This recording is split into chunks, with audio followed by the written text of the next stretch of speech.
Gases law का। Gas law में सबसे पहले आता है बॉयज लॉ। अब ये वो सारी चीजें जो तुम लोगों ने इंटर में केमिस्ट्री से रिलेटेड पढ़ी है, ठीक है। तो सबसे पहले यहाँ पे आ गया बॉयज लॉ।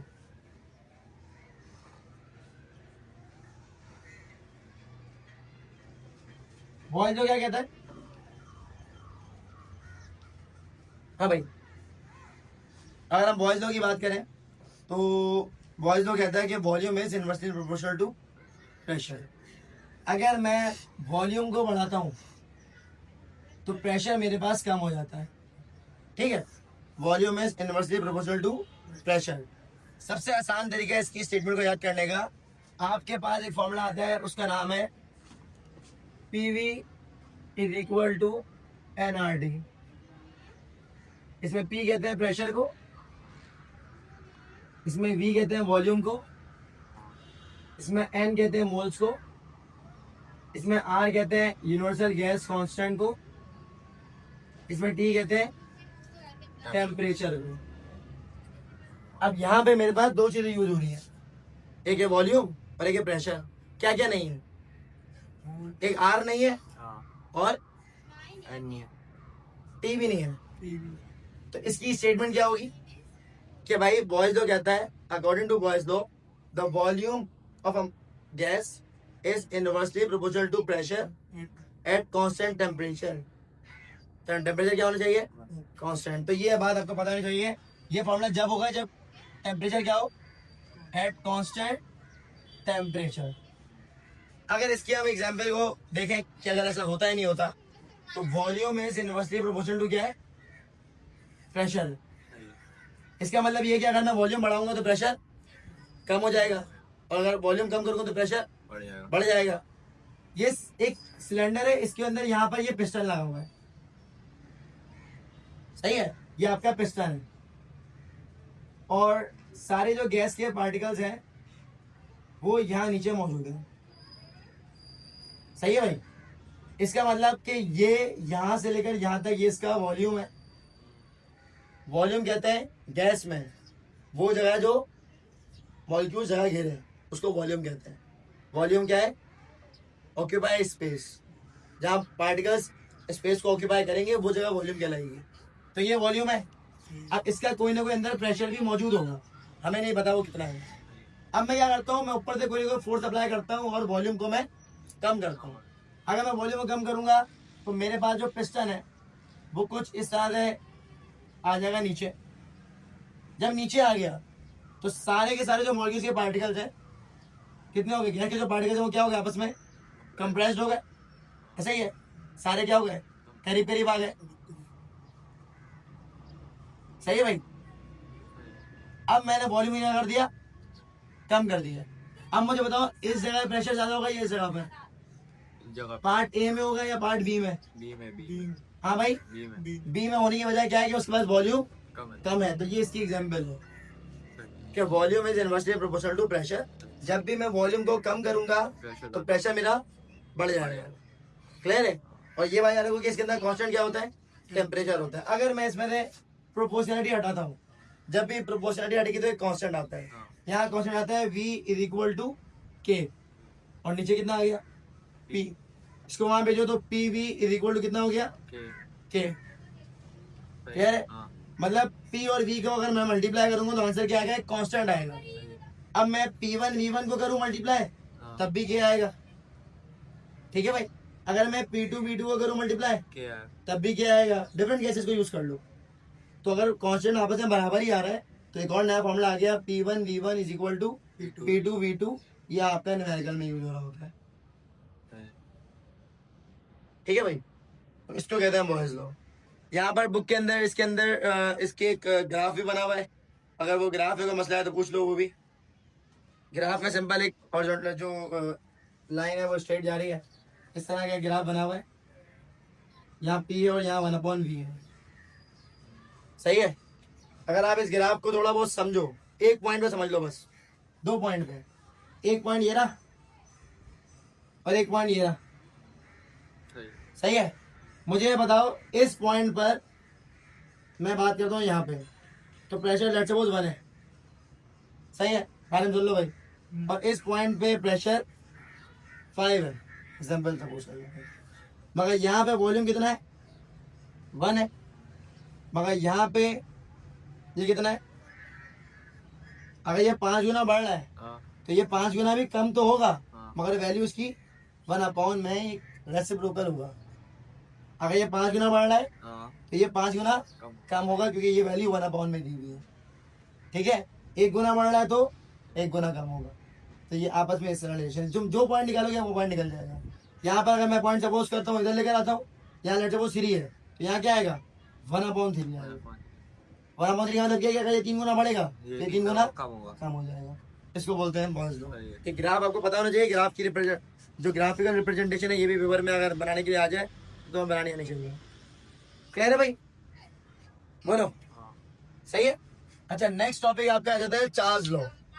पहला बॉयज लॉ है, उसके बाद क्या है चार्ल्स लॉ।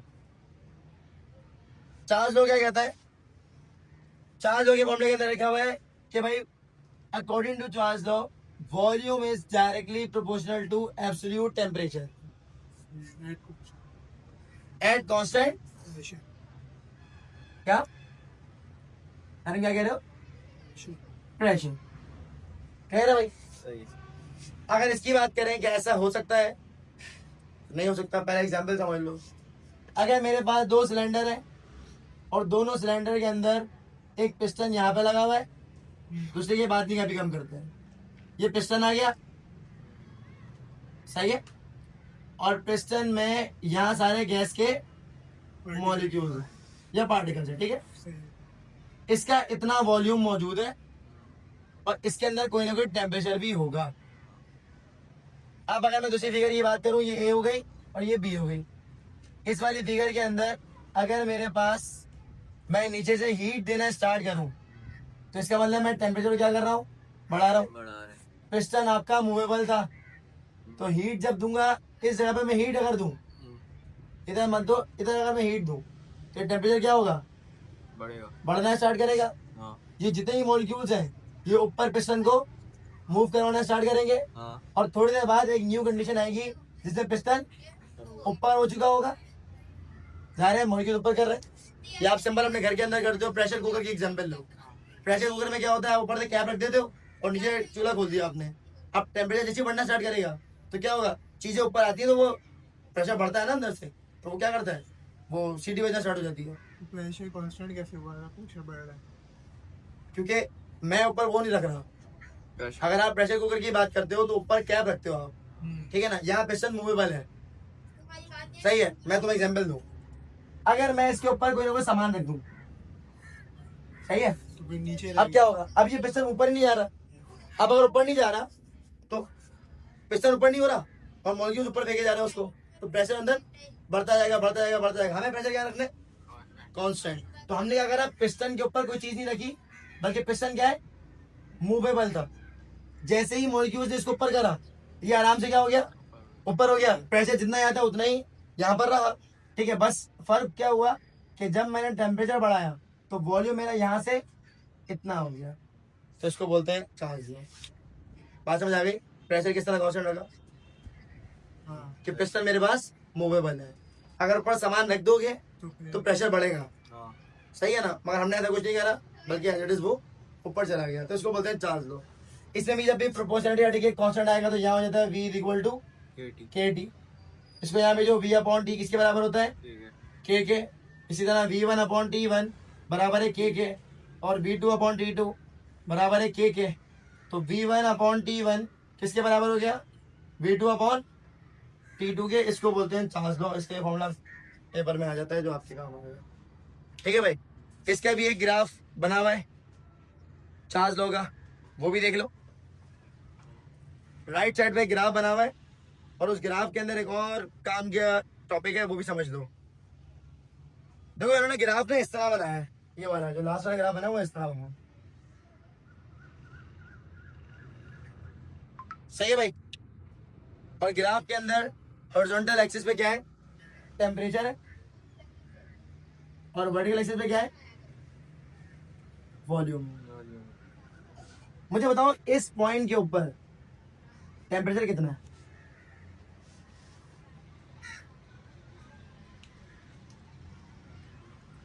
पॉइंट के ऊपर टेम्परेचर हाँ टेम्परेचर कितना है? 0 0 है। क्योंकि मैं यहाँ जाऊंगा तो टेम्परेचर बढ़ रहा है, मैं इधर आऊंगा इस पॉइंट पे टेम्परेचर 0 है, मगर वॉल्यूम 0 नहीं है। वॉल्यूम इसका मतलब कि अगर मैं टेम्परेचर को 0 कर दूं, टेम्परेचर को 0 कर दूं तो वॉल्यूम 0 नहीं होता, ऐसा कभी भी नहीं होगा। सही है ना। अगर मेरे पास कोई भी चीज़ है, कोई भी गैस के पार्टिकल है, कोई भी पानी की बात है या सॉलिड की बात है, मैं उस बॉडी का, उस पानी का, किसी भी चीज़ का टेम्परेचर को 0 कर दूं तो उससे उस चीज़ पे कोई असर थोड़ी पड़ेगा, वॉल्यूम तो उसका रहेगा। अगर मैं पानी को एक पतीले में डालता हूँ या दूध को पतीले में डालता हूँ और मैं हीट देता हूँ, तुमने देखा होगा दूध ऊपर तक आना स्टार्ट हो जाता है। अगर टेम्परेचर 0 करोगे तो दूध क्या खत्म हो जाएगा? दूध फिर भी वॉल्यूम बचता है, उसका वॉल्यूम कुछ ना कुछ होता है। फिजिक्स ये कहती है कि आप ये बताओ कि किस पॉइंट पे वॉल्यूम 0 हो जाएगा।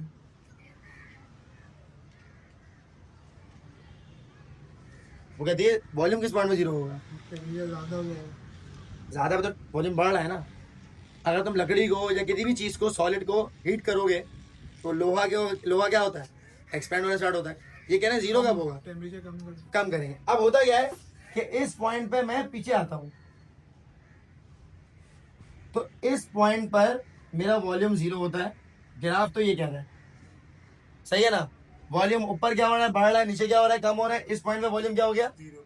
तो इस पॉइंट पे जो टेम्परेचर होता है वो होता है -273। यही वो चीज है जो आप केल्विन के अंदर यूज कर रहे हो, +273 करते हो, वो ये टेम्परेचर है। इसको कहते हैं एब्सोल्यूट टेम्परेचर।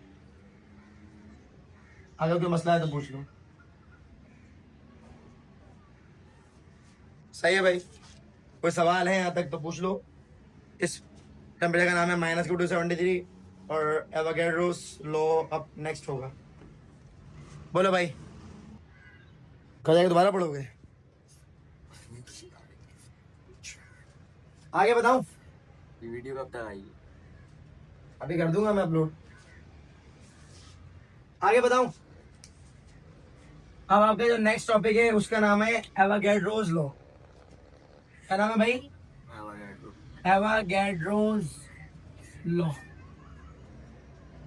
एवोगैड्रो भी एक बात कहता है, वो ये कहता है कि भाई जो वॉल्यूम है वो डायरेक्टली प्रोपोर्शनल है नंबर ऑफ मॉलिक्यूल्स के। जितने ज्यादा नंबर ऑफ मॉलिक्यूल्स होंगे उतना ज्यादा वॉल्यूम होगा, या जितना ज्यादा वॉल्यूम होगा उतने ज्यादा नंबर ऑफ मॉलिक्यूल्स होंगे। ये आपका एवोगैड्रोस का फॉर्मूला है, ठीक है। अगर इसके अलावा कोई एवोगैड्रो में डिटेलिंग है तो मुझे बताओ। बुक खोली हुई तुम्हें सारे में? इसके अंदर देखो, इन्होंने सिंपल ये बताया कि भाई 1811 के अंदर एक साइंटिस्ट आया, इसका नाम अमेडो एवोगैड्रो था। उसने एक हाइपोथेसिस भेजी कि भाई वॉल्यूम जो है वो नंबर ऑफ मॉलिक्यूल्स के आपस में बराबर होता है। Equal volume of a gas contain the same number of molecules at same temperature and pressure. ये बात इसमें आपको पता होनी चाहिए कि इसके अंदर आपका टेम्परेचर और प्रेशर दोनों आपस में क्या होते हैं? कांस्टेंट होते हैं। कौन कौन? Pressure and temperature. यहाँ पर जब भी प्रोपोर्शनलिटी हटेगी तो एक कांस्टेंट आएगा। अच्छा, इसकी फिगर में क्या बना के दिखाऊं? सिंपल, अगर इतनी सी जगह है, इतना वॉल्यूम है तो इतने पार्टिकल्स होंगे। अगर बड़ी जगह है, इतना वॉल्यूम है तो ज्यादा पार्टिकल्स होंगे। बोलो भाई, सिंपल सा रूल है ना ये तो। इतना कोई लॉजिक साइंस में नहीं है। अब यहाँ पे प्रोपोर्शनलिटी हटेगी, यहाँ भी कांस्टेंट आएगा V = Kn। वही बात V/N बराबर हो गया K के। वही बात V1/N1 बराबर हो गया K के। V2/N2 बराबर हो गया K के। एक नया फॉर्मूला आ गया V1/N1 = V2/N2। याद रहे, ये सवालात पेपर में उस तरह से नहीं आएंगे, ये फिर बता रहा हूँ, ये सब चीजें आ जाए। माशाल्लाह, वीडियो के बीच में दिया गया। अस्सलाम वालेकुम। मिल लो पहले तुम मुझसे। क्या कह रहे हो? दे दिया और राइटिंग में ये राइटिंग करी तुमने? दूसरे टाइम भाई यार दाने नहीं होंगे। सुन लो ना। कल से चले भाई, ऐसे क्लासिकल बच्चे हैं माशाल्लाह से। ये कटेगी कैसे? नहीं कटेगी नहीं, इसको हम ले आएंगे, ये समझ लो। इसको हम कोई ना कोई ऐसी कोई बल्ली गल्ली कर देंगे कि ये इसलिए है। वो चली जाएगी। सही है भाई, कोई मसला? इतना मसला थोड़ी, कोई बच्चा है, कोई शैतान थोड़ी रिकॉर्ड हो गया। अच्छा थोड़ी है। बोलो भाई, सही है। तो ये 3 लॉज पेपर में उस तरह नहीं आएंगे, इस तरह मैं आपको बता रहा हूँ। सिर्फ आपने इसकी तैयारी इस तरह करनी है कि आपका पता हो आपको कि क्या बात कह रहे हैं लोग, ठीक है। इसके रीजनिंग क्वेश्चन अगर आ गए तो आ गए, वो आपको आने चाहिए। सही है भाई, पूरे पेज में का मसला है तो पूछ लो, बॉयज लो, चार्ज लो, वगैरह लो, वही बात। इससे अच्छा कोई समझा सके तो आप मुझे नंबर दे देना, मैं वहाँ से कांटेक्ट कर लूंगा उसको, बोलूँगा भाई मैं उससे पढ़ लूँगा। सही है। हो गया बेटा, हाँ, अरे मिटा हटा दिया। अभी वीडियो में है ना। मिटाने का मसला नहीं है, और इतनी बड़ी वो तुम लोग को मिल जाएगा। सही है भाई। अब यहाँ पे एक जो सवाल पेपर में शॉर्ट में आ जाता है कभी कभी, शॉर्ट में बगनी जितने साल है पिछले, उसमें मेरे ख्याल में 1-2 दफा आया है, बस ज्यादा नहीं आता ये सवाल। तो इसका नाम है जनरल गैस इक्वेशन। ये तो पूरी आती है मुझे। बच्चों सही है भाई। जनरल गैस इक्वेशन का एक और नाम होता है क्या, पता है ना, तो मेरे को तो बताओ, बोलो भाई। इक्वेशन ऑफ स्टेट, ये नहीं पढ़ा होगा आपने। पेपर में ये सवाल आ गया, बच्चे कहते हैं क्या आ गया। हमारे सिंध बोर्ड के बच्चों का ही मसला है, रट्टा मारा हुआ बस। नहीं ये था ही क्या इसी बुक में भाई, है? स्टेट नहीं था। अब सबसे पहले इक्वेशन ऑफ स्टेट या जनरल गैस इक्वेशन में हम तमाम गैस के लॉस को कंबाइन करके एक कंडीशन बनाते हैं। तो इसमें पहला वही लॉ बॉयज लॉ कहता है वॉल्यूम जो है वो इनवर्सली प्रोपोर्शनल है प्रेशर के। चार्ल्स लॉ कहता है वॉल्यूम जो है वो डायरेक्टली प्रोपोर्शनल है टेम्परेचर के। एवोगैड्रोस लॉ कहता है वॉल्यूम जो है वो डायरेक्टली प्रोपोर्शनल है नंबर ऑफ मॉलिक्यूल्स के। ऐसा ही है ना भाई। हाँ। और हम इन तीनों को अगर कंबाइन कर दें, ऐसा ही है। हाँ, अगर मैं इन तीनों को कंबाइन कर दूं तो कंबाइन करने के बाद क्या होगा, इक्वेशन 1, हाँ। इक्वेशन 2 और इक्वेशन नंबर 3 को आप कर दो कंबाइन। कंबाइन का मतलब क्या, लेफ्ट साइड पे v आ गया, ऊपर मेरे पास n आ गया, ऊपर t आ गया, नीचे मेरे पास पी आ गया। p आ गया। सही है। जब भी प्रोपोर्शनलिटी हट के कांस्टेंट आएगा, हाँ। तो यहाँ कांस्टेंट आता है v is equal to R r n t, और यहाँ नीचे p आता है। पी आ गया। t को वहां भेजो तो क्या बन जाता है, pv is equal to nRT। तो मसला R के अंदर इसमें हम कहते हैं यूनिवर्सल गैस कांस्टेंट। R किसको बोलते हैं। अब मैं तुम्हें एक और मसला बताऊं जो हमारे कोचिंग सेंटर का इशू है। R का मतलब हो गया यूनिवर्सल गैस कांस्टेंट। इसकी वैल्यू होती है 8.314, इसकी वैल्यू होती है 0.0821। जब 8.314 होती है तो इसका यूनिट होता है जूल मोल इनवर्स के इनवर्स, ठीक है भाई। और जब 0.0821 होती है तब इसका यूनिट क्या होगा, इसमें तो मेंशन ही नहीं है, न्यूटन क्या होगा? न्यूटन मीटर पर मीटर में ये होता है। मीटर तो होता ही नहीं। नहीं नहीं, उसमें एटीएम आता है भाई। हाँ कुछ। अबे हाँ 0.08। अगर इसका सिंपल यूनिट निकालने का तरीका अगर तुम लोगों को पता करना है तो पीवी से एनआरटी में आर को अलग कर लो। जब आर अलग हो जाएगा तो पीवी ये ना, नीचे एनटी आ गया। अब पी क्या होता है, प्रेशर, वी क्या होता है, वॉल्यूम। तो क्या होगा, एटीएम एटीएम। Decimetre cube. हाँ। उसके अलावा नंबर ऑफ मोल्स का मोल डॉट केल्विन। हाँ। बोलो भाई। मोल डॉट केल्विन। सही वो था ना कि न्यूटन पर मीटर की तो ये वाली वैल्यू डालनी है, वो था हाँ, सिंपल। अगर एटीएम में दिया हुआ हो तो आप नीचे वाला फॉर्मूला यूज करोगे। जूल्स में की तो ऊपर एटीएम वाला तो ये होगा। हाँ। ये 0.08। 0.081। अब मसला मैं तुम्हें बताऊं, मैं गया था एवरी रेट से, उन्होंने क्या किया, मुझे इसकी 8 वैल्यू याद करवा दी। पेपर में नहीं आती वो, उन्होंने करवा दी, बोला अभी याद कर लो, क्या पता इससे कुछ हो जाएगा। तो उन्होंने बस ऐसे ही होता है। तो ई कैट में ये मसले भी होते हैं कि आपको इतना ज़्यादा पढ़ने का है ही नहीं काम, तो वो आप क्यों पढ़ो जब आपका काम ही इन 2 वैल्यूज से हो रहा है। आपकी बुक के अकॉर्डिंग ज़ाहिर है, आप सिंध बोर्ड के अगर किसी भी यूनिवर्सिटी में टेस्ट देने जा रहे हो तो आपका सिंध बोर्ड का टेस्ट है ई कैट का, तो आप इसके बुक के टेस्ट दोगे ना। इसमें आर की 2 वैल्यूज हैं, 8.314 या फिर 0.0821, तो ये यूज़ होंगी। तो वो मुझे 7-8 वैल्यू याद करवा देते हैं। तो ये भी एक बड़ा जो है ना नेगेटिव इम्पैक्ट है हमारे यहाँ के कोचिंग सेंटर्स का। सही है भाई।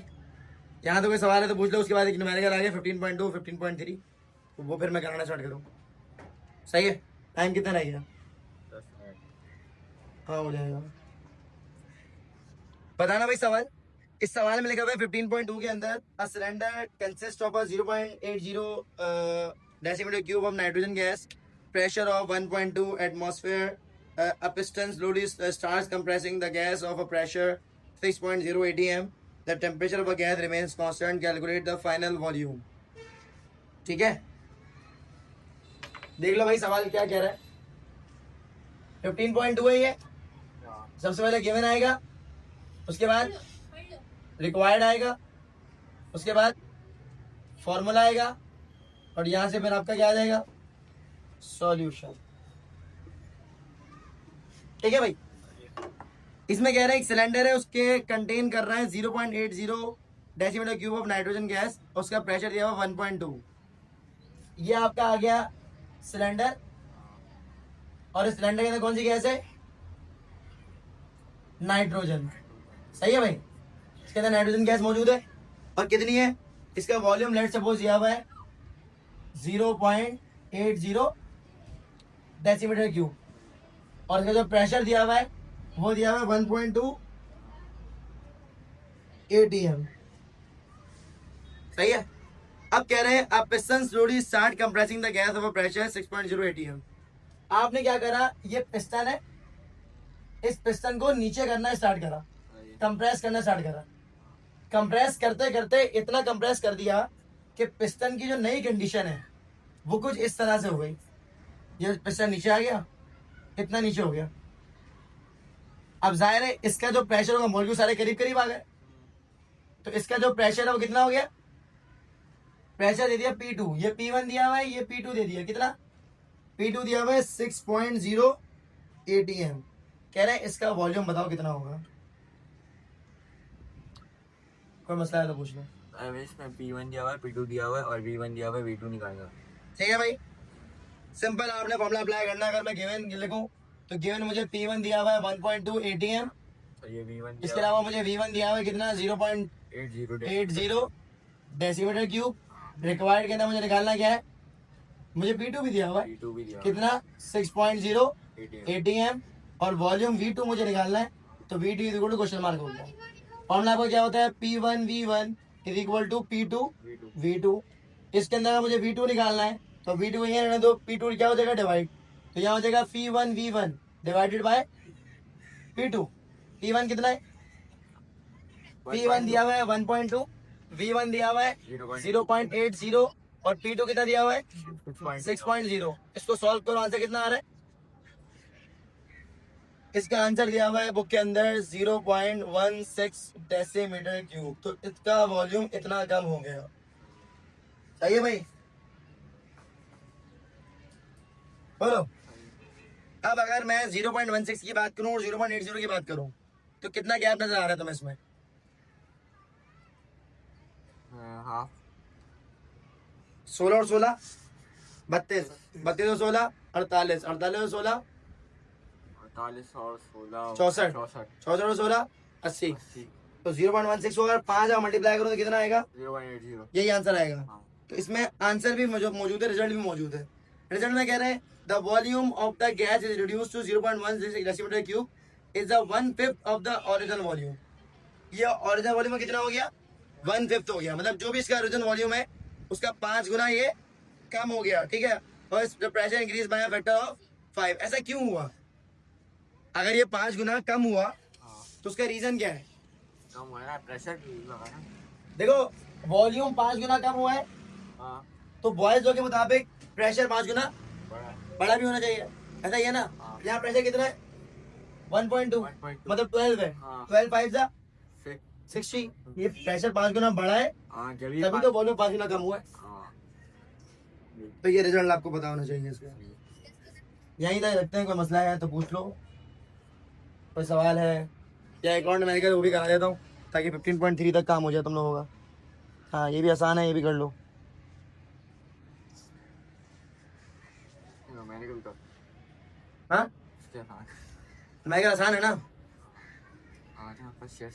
अभी आगे मुश्किल आएंगे ना. अभी तो इसमें तो हमें शुरू में तो आसानी था, मान लीजिए कि अब तो हमने पढ़ा हुआ है, आगे तो मुश्किल टॉपिक स्टार्ट होंगे सारे, मुश्किल मुश्किल काम है सारे. सही है भाई. 15.3 पे आ जाओ गिवन में, फिर आएगा रिक्वायर्ड, उसके अलावा हाँ फॉर्मूला ये ब्लू डालेगा इसके और टॉपिक में केमिस्ट्री फिजिक्स बना लो, फिर केमिस्ट्री बना लो। नहीं आगे बहुत अच्छे टॉपिक है भाई, कंप्यूटर फिजिक्स में डाल। हाँ, कम- आगे तो बहुत बहुत अच्छे टॉपिक है। आगे आगे तुम लोग को मजा आएगा, इसमें तो बहुत ही मजा आएगा। फिजिक्स में कौन सी फिजिक्स करेंगे? ये सब तो वही है ना जो पढ़ते हुए आ रहे हो, वॉल्यूम बढ़ गया, प्रेशर कम हो गया, मगर आगे अच्छे टॉपिक है। ठीक है भाई। अच्छा फिजिक्स तो केमिस्ट्री में पूरा हो जाएगा। सब फिजिक्स आएगी इसमें, हाँ केमिस्ट्री तो बहुत ज्यादा है। अगर मगर ये कि केमिस्ट्री अगर रिएक्शन सारे हमसे ले लेते हो तो तब जरूरत नहीं है इतने बड़े रिएक्शन की।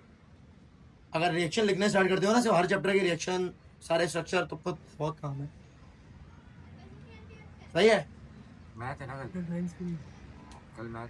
क्यों? कल केमिस्ट्री है ना, केमिस्ट्री फिजिक्स में। हाँ कल मैथ्स की क्लास है। ठीक है भाई।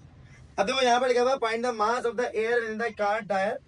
सही है। Given that it holds 0.020 metre cube of air at 27 degree Celsius and pressure 3.0 x.5 newton per metre square.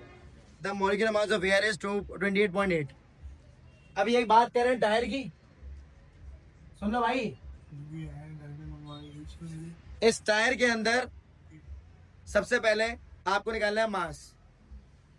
इसमें जितनी भी एयर मौजूद है ना, उसका मास कितना है? तो mass is equal to question mark. सही है। उसके बाद कहा जा रहा है इट होल्ड्स, अच्छा उस जो भी एयर मौजूद है टायर के अंदर उसका वॉल्यूम दिया हुआ है 0.020 मीटर क्यूब। तो वॉल्यूम के अंदर क्या लोगे आप? V is equal to 0.020 metre cube. सुन लो भाई अफनान, टेम्परेचर कितना दिया हुआ है? अरे भाई रोज पोस्ट टेम्परेचर कितना दिया हुआ है? रीच कर जाएगी। 27 डिग्री सेल्सियस। और इसके बाद प्रेशर कितना दिया हुआ है? Pressure is equal to 3.0 exponent 5 newton per metre square. ऐसा ही है। ठीक है भाई। हाँ आपको क्या निकालना है? आपको मास निकालना है। सही है। आर की वैल्यू कितनी होगी इसमें? इसमें होगी न्यूटन पर मीटर स्क्वायर, मतलब जूस में दी हुई वैल्यू। ये मैंने तो जूस के अंदर वैल्यू होती है 8.314 जूल डॉट मोल इनवर्स और इनवर्स। तो ये आपका एक कांस्टेंट है जो यूज होगा इसके अंदर। ठीक है। और उसके अलावा मोलर मास भी आपको गिवन है। The molecular mass of air, molar mass of air आपको गिवन है कितना? 28.8। ठीक है भाई, ग्राम पर मोल। ये भी आपको क्वेश्चन में गिवन है। अब सबसे पहले अगर हम बात करें, मुझे इसमें P पता है, V पता है, T पता है, R पता है, क्या नहीं पता मुझे? N नहीं पता। N नहीं पता। पहले तो मास तो निकालना है मगर मुझे N नहीं पता। अगर मैं बात करूं मास की, तो आपने एक फॉर्मूला पढ़ा है मास का। मास का फॉर्मूला क्या होता है? मोल इज इक्वल टू पढ़ा है, मोल इज इक्वल टू पढ़ा है मास अपॉन मोलर मास। इसको अरेंज कर लो जरा। इसको अरेंज करोगे तो मास किसके बराबर हो जाएगा? मास बराबर हो जाएगा moles multiply by molar mass के। तो इसका मतलब मुझे मोलर मास तो क्वेश्चन में दिया हुआ है, क्या नहीं पता? तो मुझे N निकालना है। अब N के लिए एक फॉर्मूला आ गया, PV is equal to NRT। मैंने यहाँ पे N को अलग करा तो PV डिवाइडेड बाय RT हो गया। P मुझे कितना दिया हुआ है? P दिया हुआ है 3.0 एक्सपोनेंट 5 और वॉल्यूम कितना दिया हुआ है? 0.020 और R कितना दिया हुआ है? 8.314 और टेम्परेचर कितना दिया हुआ है? प्लस का 273। कितना हो गया? 300। तो यहाँ कितना आएगा? इसको सॉल्व करो, आंसर कितना आ रहा है? इन सबको अगर मैं मल्टीप्लाई कर लूं तो इसका आंसर आ रहा है 2.41 मोल। 2.41 ये आ गया मोल। सही है। इस मोल को आप पुट करो इस वाले फॉर्मूले में, तो mass is equal two moles दिया हुआ है 2.41 और मोलर मास 28.8। इसको मल्टीप्लाई करो, कितना आंसर आ रहा है? 69। इसका आंसर आ रहा है 69.4 अप्रोक्स 69 ग्राम। अगर तो मसला है तो पूछ लो मुझसे, यहीं तक क्लास है और खत्म। नेक्स्ट क्लास में kinetic theory of gases, basic posture of KMT और प्रेशर इक्वेशन पढ़ना स्टार्ट करेंगे। सबसे ज्यादा मोस्ट इंपॉर्टेंट टॉपिक इस चैप्टर का प्रेशर इक्वेशन है। अब तक जितना कुछ आपने पढ़ा है उसमें सबसे इंपॉर्टेंट टॉपिक प्रेशर इक्वेशन है जो पेपर में आती है। प्रेशर इक्वेशन के अलावा रिलेशनशिप है काइनेटिक एनर्जी का और टेम्परेचर का, यही पेपर में बहुत आता है। बस ये 2 टॉपिक पेपर में आएंगे। सही है ना? न्यूमेरिकल तो सारे ही है ना, वो तो कैसे भी आ जाएंगे।